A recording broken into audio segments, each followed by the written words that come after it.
তোমাদের সাথে শেয়ার করছিলাম স্নানযাত্রার আগের প্রস্তুতি পর্ব। আর এই ভিডিওটা কিন্তু দেখতেই পাচ্ছ হাওড়া বড়বাজার ফুল মার্কেট। এটা কার বা না জানা। আর ঠিক এখান থেকেই আমি আমার বাড়ির যে কোনো পূজা অনুষ্ঠানে ফুল নিয়ে থাকি, কারণ একদম ফ্রেশ আর টাটকা ফুল পাওয়া যায়। আর এই ফুলগুলো নিয়ে আমরা তারপরই বেরিয়ে পড়েছিলাম বাড়ির উদ্দেশ্যে। রাস্তাটা দেখছো, রাস্তা না নদী বোঝারই উপায় নেই, কারণ স্নানযাত্রার আগের দিন হয়েছিল ঠিক এতটাই তুমুল বৃষ্টি। আর বৃষ্টিতে যারা হুগলিবাসী তারা তো জানোই যে এইদিকে কোনটা রাস্তা আর কোনটা নদী বোঝার উপায় থাকে না। যাই হোক, বাড়ি ফিরেই আবার শুরু হয়ে গেছে অধিবাস পর্বের তোড়জোড়। এখানে আমার নাচের একটি মেয়ে কিনা সুন্দর করে পদ্ম ফুলের পাপড়িগুলোকে ফোটাচ্ছে, এবং যেভাবে বিয়ের তত্ত্বে দেওয়া হয় ঠিক সেইভাবে ও বলল একটা নতুন ডিজাইনে ফুলগুলোকে ফোটাবে। তাই ফোটানো ফুলগুলো ওর হাতে দিয়ে আমি একটু অন্য কাজে ব্যস্ত ছিলাম। আর দেখো কি সুন্দরভাবে একটা ফোটানো পদ্মকে কি সুন্দর ডিজাইন করে ও কিন্তু একটার পর একটা রাখছিল।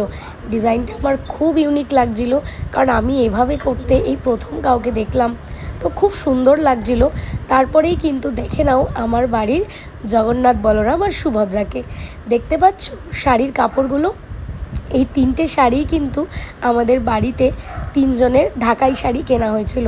আর সেই মসলিনের যে ব্লাউজ পিস ছিল, সেই ব্লাউজ পিসগুলো দিয়েই কিন্তু আমরা করে দিয়েছিলাম জগন্নাথ, বলরাম আর সুভদ্রা মায়ের ড্রেস। আর কেমন লাগছে সেটা অবশ্যই কমেন্টে আমাকে জানিও। এইবার দেখে নাও কিভাবে হয়েছে আমাদের বাড়ির জগন্নাথ দেবের স্নানযাত্রার আগের দিনের অধিবাসের জন্য বেশ কিছু উপকরণ আমরা রেখেছিলাম। আর এই অধিবাসটা কিন্তু করায় আমার হাজব্যান্ড। সে খুব সুন্দরভাবে জগন্নাথ দেব, বলদেব আর সুভদ্রা মায়ের সুন্দরভাবে অধিবাস পর্ব করে। কারণ ওই দিনকে এতটাই ব্যস্ত থাকি, তাই এক একটা দায়িত্ব এক একজনের ওপরই থাকে। তো জানোই পরের দিন আমাদের ফাংশান থাকে, অনুষ্ঠান থাকে। তো সমস্ত তোড়জোড় আমাদের বাড়ির লোকদের আর আমাদের যারা রয়েছে এই প্রোগ্রামের জন্য, যে সমস্ত নাচের মেয়েরা, আমরা সবাই মিলেই করে থাকি। তো আমরা একটু অন্য কাজে ব্যস্ত থাকায় এখানে কিন্তু আমার স্বামী খুব সুন্দরভাবে ভগবানের আরতি আর অধিবাস খুব সুন্দরভাবে এখানে করেছে। তারই কিছু মুহূর্ত তোমাদের সাথে শেয়ার করছি। তোমাদের কার কার বাড়িতে এরকম জগন্নাথ দেবের স্নানযাত্রা হয়ে থাকে তারা অবশ্যই আমাকে কমেন্টসে জানিও। আর কেমন লাগলো আমার বাড়ির স্নানযাত্রার অধিবাস সেটাও জানাতে ভুলো না।